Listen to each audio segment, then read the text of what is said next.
భద్రాద్రి కొత్తగూడెం జిల్లా ములకలపల్లి మండలం సీతారాంపురం గ్రామ పంచాయతీలోని ఎస్సీ కాలనీలో చింత చెట్టు తిరగడం అందరినీ ఆశ్చర్యానికి గురిచేసింది. జనలగడ్డ వెంకటమ్మ అనే గృహిణి ఉదయం లేచి వాకిలి ఊడుస్తూ ఉండగా చింత మొక్క కదలడం గ్రహించి షాక్ కు గురైంది.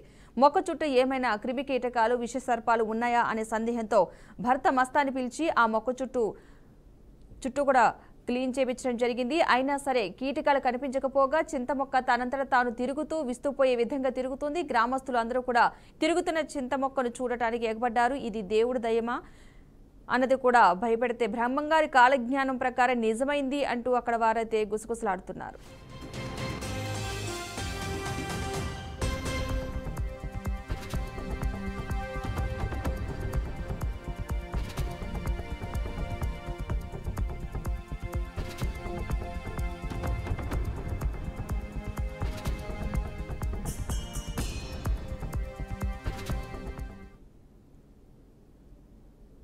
వాకలు ఊడ్చేటప్పుడు ఒక చింత మొక్క రౌండ్ తిరగడం చూసి భయానికి గురై మమ్మల్ని అందరినీ పిలిపించి చూస్తే అవన్నీ పిచ్చి పిచ్చి మొక్కలను తీసి చూస్తే అది రౌండ్గా తిరుగుతుంది.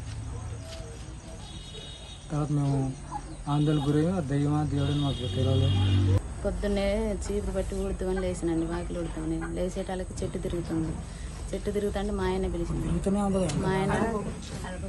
మా ఆయన్ని పిలిస్తే మా ఆయనకైనా చెట్టు తిరుగుతుందని అన్నాడు. మా తమ్ముడికైనా పిలిచాను, మా తమ్ముడికైనా చెట్టు తిరుగుతుందని అన్నాడు. అయితే ఊరు వాళ్ళందరూ వచ్చి చూశారండి, ఆయన చెట్టు తిరుగుతుందండి. మాకు ఏదైనా తెలియట్లేదండి.